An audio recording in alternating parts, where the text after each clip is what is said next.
Hi, and welcome to The Leader's Edge, our weekly live show where Georgia and I share and meet many leaders across different paths. And today we have with us Father Mikkel Trestrail. So, Georgia is going to introduce him in a second. Our topic today is leading behind the scenes. So, I think many of us look at leaders and we do not actually think of what it took for them to get to those positions, what their challenges might be. I think oftentimes when we look at leaders, we think, what are they doing for me? As opposed to who are these people and what are they doing to have become at the level, to get to the levels that they got to, and the struggles that they may be encountering on a daily, getting, helping us, leading us. So, Georgia, with that and that awareness piece, I'm going to ask you to introduce our dear guest. Okay, thank you, Emily, and good morning. Good morning, Father. It is such a Morning. pleasure to have you. This is the first time that we're having a priest on our show. We feel blessed. We really Yes. feel Okay, blessed to have okay, you this okay. morning, Father. My pleasure. And for Yes. those of you who may not know Father, Father is the co founder of the Companions of the Transfigured Christ, and he is a Roman Catholic priest, and he is the leader of that community in Belmont called St. Francis of Assisi. He's a parish priest there. And Father, we Hmm. know that you have a journey that you're going to be sharing with us. You are a visionary. And when our Right, guests realize what your disability is, they're going to right, understand why we say that you're such a visionary. So, right, Father, right, right. take us somewhere way back when you started out on your journey as a priest.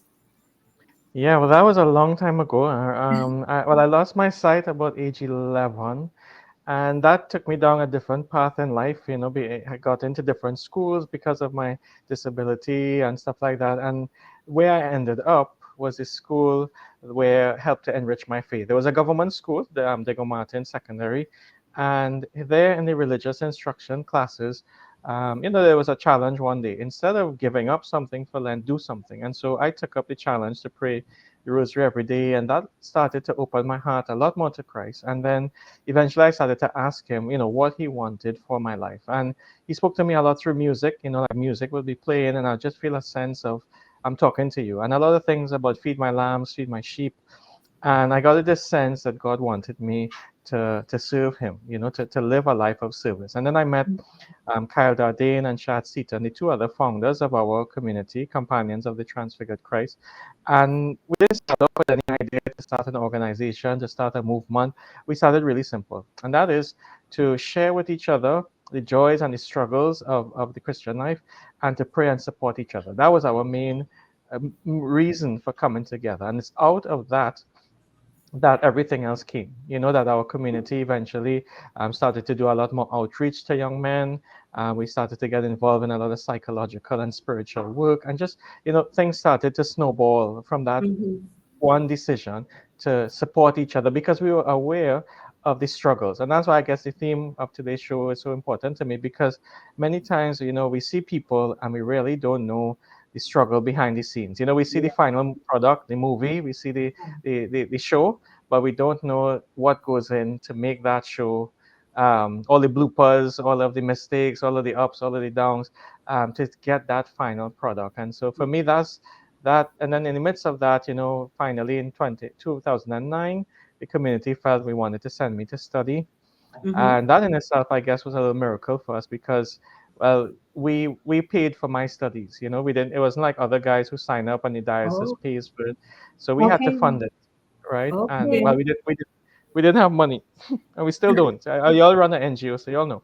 Yes. Yes, Father, we Right. know So, only too well. yeah. So, um, but I had won a scholarship in 2004 when I did my A levels because I had come seventh in the world in sociology that year. But I really Wow. felt that it wasn't time for me to study. That's not what God wanted for me at that time. So Mhm. I gave up my scholarship. And then in 2009, I called back in ministry and I said, look, 5 years ago, I won a scholarship. I'm ready to study now. Can you all Ah, help in any way? And as I mhm. tell people, they said, we'll call you back. And well, in government language, that means you'll never hear from us again. Yes. No, unfortunately. Yeah, right? But they actually did call back and they said, look, we have a new scholarship for persons with disabilities, and we Oh. would like to give you one of them. And so it will have extra funds to purchase equipment and stuff like that for you to access your book. So that Mhm. scholarship actually was more beneficial to me than the one that I had before. You And so I Yeah, was see, able Father, to, that was the yeah, divine intervention. yeah. for So I sure. was able to purchase software and stuff to scan my books. I didn't have to depend on people reading for me, because that's how I really Mhm. studied before. Some people would Okay. read my books, I'll record, I'll listen, um, and Wow. then so this now gave me a lot more independence. So Mhm. I could scan my books, my computer would read it to me, and then I could do my research, I could do my papers, I could do everything. And so that really helped a lot. And so going through the seminary, I enjoyed it a lot. It was a nice varied program. Besides the Bible, we do psychology, we do Mhm. philosophy, we do ethics. So it's something that really gets you into the understanding the human condition.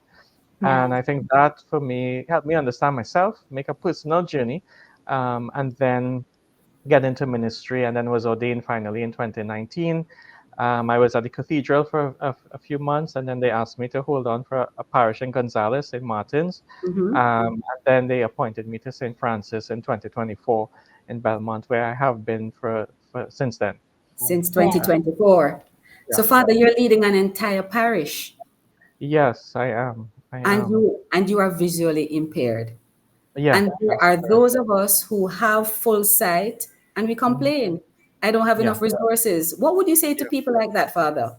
Mm. Yeah, well, I mean, you have a choice in life. Yeah, your stumbling blocks can remain as that, a stumbling block, and you don't move, or you can make it a stepping stone. And for me, Mhm. I've just tried whatever challenge comes my way, because I tell people now today, that's the least of my challenges. It is a challenge, but that is not the major one. As a leader, I'm more aware of my defects. I'm more aware of the flaws. I'm more aware of the challenges I face internally that Mhm. affect my leadership. And those are the bigger challenges. So sometimes people see the movie and they say, all right, blind priest, but behind that, I think are the other challenges that I have had to face. As a leader, learning how to share, learning how to Mhm. delegate, learning how to trust. That has been a great challenge. Learning how to care for self has been a challenge as well. Because especially as a priest, you want to give your all, you want to give your best, Yes. Yes. but yet still I have to also care for me too, and Mhm. sometimes the guilt that comes in if I try to do self-care, like Gosh. those are the things that has been a challenge in leadership that I have discovered as well. Yeah. Okay. So Yes. many people feel guilt when it comes to self-care. So No, it's one of those common things, which is why we tend to give and give. A lot of yeah, Mhm. people will correct. tend to give and give and never think of filling their own cup, which Yes. Yeah, we all know we're supposed to, but really and truly yeah, we yeah, never quite do. Yeah. I mean, Father, you're telling us so many important lessons right here. And I mean, one of the key things I just picked up also was that idea.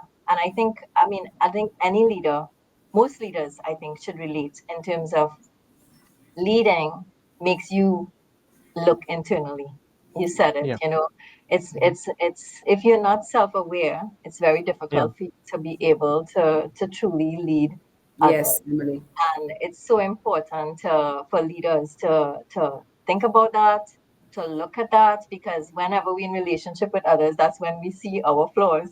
So we Mm-hmm. yes, Yes. that's right, that's Yes. right. The introspection is so important. yes, Yes, And and Father, I I'm think sure that's you've had a lot of time to do that. yes, yes, but also not only time, I think it's also a skill. So I've had to Mm-hmm. learn how to do that. I've had to Okay. attend things to learn skills of introspection, because it does not come naturally, and we Mm-hmm. yeah, don't teach it in our system.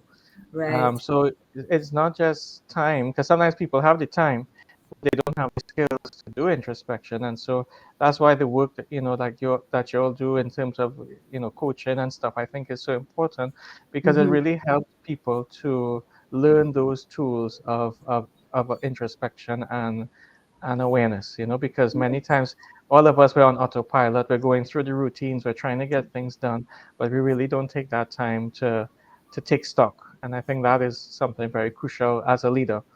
That is um, you true, know I, Father. yeah, yeah, yeah. Yeah. And it's a willingness to really stop and look Correct. within. Correct. Yeah. Yes. Yeah. Because as you rightfully said, you could have all the time in the world. but if you're not Yeah. willing to do it. Yes. Yeah. Yeah. Yes. Yeah. Okay. And Good. sometimes it takes some courage to do it, right? Because I think That is sometimes it. we Yeah. don't see, we don't always, nobody likes to see flaws, right? Yes. Correct. So, Correct. Yeah. Correct. it's really just allowing ourselves to notice when we can improve and there are things that can change. And it's not as probably bad as we think it is if Mm-hmm. Yeah. we allow ourselves to go there and maybe use support if we need to, Yeah. coaching or Mm-hmm. And otherwise. I would say too, like especially in a role like mine as a priest, Mhm. people hold priests in a certain type of esteem, and Mhm. sometimes it's an Yes. esteem that does not consider the humanity of the leader, that the humanity of this person who is providing the spiritual guidance and everything, that there is someone who struggles too, Yes. and I think that is something that I try in my leadership, even when I'm preaching. I try to share with the people my struggles, my challenges, and many Mm-hmm. times I face these things that they face, and so to be a leader that is vulnerable, it's risky stuff, because then people see what happens behind the scenes, so they know, it's not just a nice show, but there Yes. is challenge, there It's is relatable, struggle. Father. Yes, it's relatable. Yeah, and so I make that part of it too, where I do try to come down from the pedestal that people want to put me on, and share Mm-hmm. that no, I struggle too. Yeah. Um, Mm-hmm. so, so that has been an important thing in our community, and I've taken that into the parish as well. Yeah. Right. Father, Does we couldn't close this show, Emily, when Father spoke with us earlier about how he has been building a community through his disability. Because, Father, you have to rely on people to do certain things for you. And that Yes. pulls people together. So sometimes you go walking, you have a community of people who go walking with you. Spend a minute Yeah. and talk to us about that, Father. Yeah, well, yes, disability has kind of forced me sometimes to ask for help, and sometimes as a leader, I don't want to, right? But I have Yes. no choice sometimes, yes. and then I've realized that it really just is the better way to go. I've been working on that in the last few years, even with my own coach and stuff too, and counseling. So I do, these things that help me grow as a leader as well, therapy and Mhm. coaching, to be able to acquire these kinds of skills. And so delegation is one of the things that I try to work on. I'm not the Mm-hmm. best at it, that's the truth, but I'm learning to allow others, to trust others, and let others into my space as well, to help me lead and do what I do. And so, yeah, simple things like walking. I can't just get up and say, all right, today I'm going to walk the savannah. I have to Mm-hmm. go with somebody. So I have to wait, Right. work with others, and work with their timing. And that has been a lesson for me as a leader, that is part of leadership too. Henry Nouwen, one of the spiritual authors I follow, he says, sometimes the greatest thing we could do for somebody is to receive the gift that they have. And so for me, Yes. that has Love been that. a tool in my leadership, that sometimes just allowing people to help Mm-hmm. does something greater than anything I could do for them. Mm-hmm. And so my disability has been an opportunity for that. And I've seen where that allows people now to rise up in new ways, different ways, and they find themselves as well. So where my weakness now becomes like a puzzle piece that fits into somebody else's life, that helps Yeah. them to find their place in the bigger puzzle of life. And so to not be afraid of it is something that I've had to learn, and to ask for help. And not just with the disability, even with the other weaknesses, to ask for help in those things is Mm-hmm. important. Wow, Yes. Father, that's a beautiful reframing of how we view a disability. Yeah, Yes, yeah. how it gives Yeah. somebody else an opportunity to help. Yes, Yeah. and I try to offer that, when I visit the sick, visit the elderly, that sometimes you really want to just do things the way you knew before, or do it for Mm-hmm. yourself. And I try to help them to see, this weakness is now a chance for us to receive care and Yeah. to allow others to care for us. And that is leadership too. That is life Mm-hmm. too. That giving other people a chance to do is a way of showing leadership and care. And so it's something that I see is important all throughout life then. Yes. Yeah. Father, That's it an has been amazing such a pleasure. lesson. Emily, I don't envy you. I don't know how you're going to wrap up the show. And I think, Father, thank you. Thank you for You're sharing. welcome. Thank you for taking the time. And I think, the end that I'm thinking of is really where you just ended off there, which is allowing others to give to us. The Mm-hmm. vulnerability that it takes as a leader to recognize one when you do need help, to ask for that help and then Mhm. allow others to give to us. Those things are like gold, like I Yeah. think if you really think of it, You it's can't put a dollar value. yeah, Yeah. you can't really put a dollar value. So the call to action for the audience is, where are there places and spaces where you have not been allowing others to step up for you? And maybe Mhm. instead you've been complaining about Mm-hmm. Correct. why it Yeah. is I have to do this, I have to do that, and nobody's helping me. Have Hmm. you started asking? So maybe, being a little vulnerable, Correct. asking. I know a lot of us don't like to ask because we don't want to get rejected, but still, Yeah. That's right. Right. yeah, still ask, because you'd be surprised sometimes at the answers, and allow others to do it for you their way. So Yes. I think, Father, those are great lessons from your life that you have shared with us, and from your leadership that would have, again, when we are leaders, we need to, Georgia, you said it, be down to earth, like Mm-hmm. Yeah. as humans too, as Yes. people also, because that's how they relate to us, and that is how we connect with them, and that is how we do our best work. So thank you, Father Mikkel, You're for this welcome. You're wonderful time welcome. that you took with us. Thank you for the lesson today. And I'm, looking forward to hearing all of the comments from our viewers on this one. Right. Yes. Yeah. Yes. Father, Yes. you're not seeing me, but I'm blessing you. Thank you. I take it. I receive it. I receive it. Yes. Receive it. Okay. Thank you. Thank Take you. care, everyone. All Okay. right. Bye now.